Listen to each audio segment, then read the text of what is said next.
नमस्ते जौहर, मैं राजू। आप सब देख रहे हैं 24 झारखंड न्यूज। चलिए जानते हैं सुबह से लेकर शाम तक की तमाम बड़ी खबरों को। झारखंड के शिक्षकों को 3 बजे तक ही रहना होगा स्कूल में। झारखंड के स्कूलों में अब शिक्षकों को 3 बजे तक ही विद्यालय परिसर में रुकना होगा। इसकी सहमति अखिल झारखंड प्राथमिक शिक्षक संघ के प्रतिनिधि मंडल और शिक्षा सचिव की मुलाकात के बाद बनी। प्रदेश अध्यक्ष विजेंद्र चौबे के नेतृत्व में बुधवार को संघ के प्रतिनिधि मंडल ने के रवि कुमार से मुलाकात की थी। शिक्षा सचिव ने कहा कि शिक्षकों की अवकाश स्वीकृति में जो कुछ भर्तियां उन पर विचार करने के बाद इसे दूर करने के लिए संशोधन पत्र जल्द ही जारी किया जाएगा। स्कूल का दैनिक संचालन अपराह्न 3 बजे तक ही होगा। हाल ही में जो पत्र निर्गत हुआ वह मिड डे मील के समय परिवर्तन से संबंधित है, न कि स्कूल समयावधि से। मैट्रिक व इंटर परीक्षा का फॉर्म 4 जनवरी तक भर सकते हैं। झारखंड एकेडमिक काउंसिल की ओर से जारी नोटिफिकेशन के अनुसार वैसे उम्मीदवार जिन्होंने अब तक मैट्रिक व इंटर की परीक्षा 2023 में शामिल होने के लिए आवेदन नहीं किया है, वे 4 जनवरी तक आवेदन कर सकते हैं। इसके लिए जो फीस देनी होगी वह बैंक चालान के माध्यम से जमा होगा। बोर्ड के सचिव महिप कुमार सिंह ने बताया कि जो स्टूडेंट इस डेट में आवेदन करेंगे उनके फीस का चालान लेट फाइन के साथ जनरेट होगा। 4 जनवरी तक आवेदन करने के बाद 6 जनवरी तक फीस जमा किया जा सकता है। डराने वाली है चीन में कोरोना की गंभीर होती स्थिति। हेमंत सरकार ने जारी किए संकट से निपटने के लिए दिशा निर्देश। चीन में कोरोना महामारी की गंभीर होती स्थिति और WHO की चेतावनी के बाद से झारखंड सरकार हरकत में। सरकार ने हर जिलों में महामारी से निपटने की तैयारी अभी से शुरू कर दी है। मुख्यालय ने जिला आपदा प्रबंधन समिति के अध्यक्ष सह उपायुक्त संदीप सिंह को पत्र भेजा। इसमें अस्पताल में Covid bed, ICU bed, oxygen की तैयारी, जाँच की विभिन्न इकाइयों की तैयारी करने को कहा है।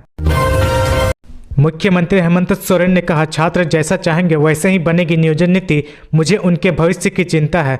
झारखंड विधानसभा के शीतकालीन सत्र के तीसरे दिन बुधवार को नियोजन नीति का मुद्दा गर्म रहा।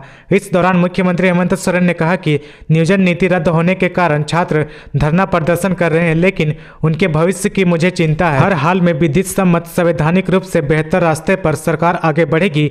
नौजवान जो चाहेंगे उसी के अनुरूप नियोजन नीति बनेगी।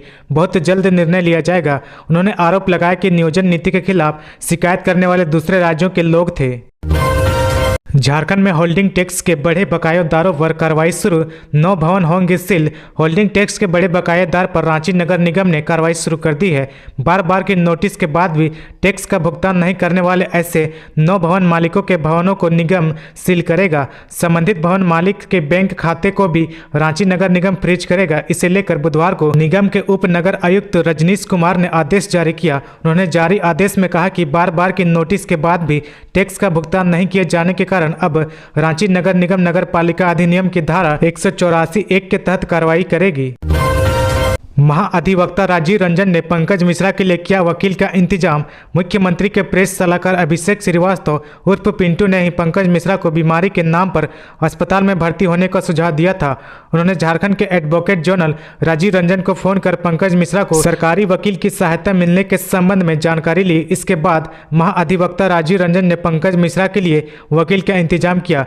प्रदीप चंद्र नामक यह वकील कई बार ED कार्यालय गया। कोतवाली थाना में भी पंकज मिश्रा से मुलाकात की। 100 यूनिट फ्री बिजली के लिए ऊर्जा विभाग को 2,733 करोड़ रुपए। वित्त मंत्री रामेश्वर उरांव ने कहा कि अनुपूरक बजट से राजकोषीय लक्ष्यों पर कोई प्रतिकूल प्रभाव नहीं पड़ेगा। सरकार अपने बेहतर वित्तीय प्रबंधन से इस अतिरिक्त राशि की व्यवस्था करेगी। उन्होंने कहा कि राज्य में कम आय वर्ग को 100 यूनिट बिजली मुफ्त दी जा रही है। इसे लागू कर दिया गया है। इस पर आने वाले खर्च के लिए 2,733 करोड़ रुपए का प्रावधान ऊर्जा विभाग के लिए किया गया है। उन्होंने कहा कि इसके अलावा आंगनबाड़ी सेविका का मानदेय 2 गुना किया गया है। कई सामाजिक योजनाएं शुरू की गई जिस पर खर्च बढ़ा है। यात्रियों के लिए रांची से पटना की दूरी 70 किलोमीटर होगी कम। सिद्धवार सांकी रेल लाइन को मिली हरी झंडी। बरकाकाना कोडरमा हजारीबाग रांची वाया बरकाकोना रेल परियोजना सिद्धवार सांकी रेल लाइन का काम बुधवार को कमिश्नर ऑफ रेलवे सेफ्टी से मिली हरी झंडी के साथ पूरा हो गया। इस नई रेल लाइन पर 80 से 90 किलोमीटर की रफ्तार से ट्रेन चलने का निर्देश मिल गया है। परियोजना को वर्ष 1999 में तत्कालीन प्रधानमंत्री अटल बिहारी वाजपेयी के कार्यकाल के दौरान स्वीकृति मिली थी। पहाड़ों व जंगलों को काटकर परियोजना को पूरा करने में 14 साल लगे। इस रेल परियोजना की कुल दूरी कोडरमा हजारीबाग रांची वाया बरकाकाना 202 किलोमीटर है। कुख्यात नक्सली कुंदन पाहन साक्ष्य के अभाव में बरी। कुख्यात नक्सली कुंदन पाहन को साक्ष्य के अभाव में बरी कर दिया गया।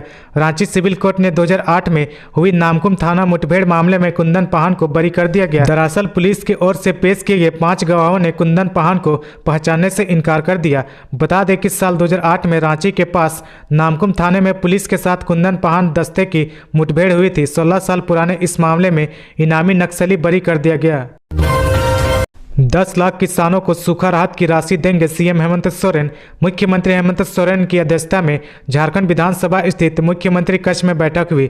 इसमें वर्तमान राज्य सरकार के 3 वर्ष पूर्ण होने के उपलक्ष्य में होने वाले कार्यक्रम की समीक्षा की गई। सीएम ने अधिकारियों को निर्देश दिया कि सरकार के 3 वर्ष पूरा होने के उपलक्ष्य में 29 दिसंबर को आयोजित होने वाले कार्यक्रम में विभिन्न योजनाओं के लाभुकों को डीबीटी के माध्यम से लाभ पहुँचाया जाना सुनिश्चित किया गया। इसमें शामिल झारखंड के भूमिहीन और सूखाग्रस्त प्रभावित 10 लाख किसान परिवारों को सूखा राहत राशि का लाभ, प्री मैट्रिक छात्रवृत्ति योजना के तहत स्कूलों में अध्ययनरत 25 लाख छात्र छात्राओं को छात्रवृत्ति की राशि का लाभ और सावित्रीबाई फुले किशोरी समृद्धि योजना से आच्छादित 5.60 लाख बच्चियों को सहायता राशि का लाभ डीबीटी के माध्यम से सीधे उनके बैंक खाते में पहुंचाया जाएगा। इस अवसर पर 1200 करोड़ रुपए राशि का वितरण किया जाना सुनिश्चित किया गया है। पहले पत्नी की संदिग्ध मौत, अब प्रेमिका की गला रेत कर हत्या। हजारीबाग पुलिस लाइन स्थित क्वार्टर में युक्ति रिंकी कुमारी की मंगलवार की रात हत्या के बाद पुलिस की सघन जांच शुरू हो गई। इस मामले में झारखंड पुलिस बल सेप के कांस्टेबल नंबर 671 परसु कुमार राम को गिरफ्तार कर लिया गया है।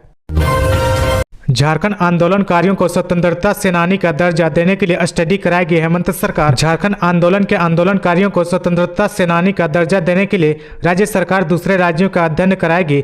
विधायक सुदेश महतो के अल्पसूचित सवाल पर झारखंड विधानसभा में संसदीय कार्य मंत्री आलमगीर आलम ने यह आश्वासन दिया। उन्होंने कहा कि दूसरे राज्यों से इस संबंध में रिपोर्ट मंगवाएंगे और उसी अनुसार काम करेंगे। सभी आंदोलनकारियों को चिन्हित कर सुविधा व राशि दी जाएगी।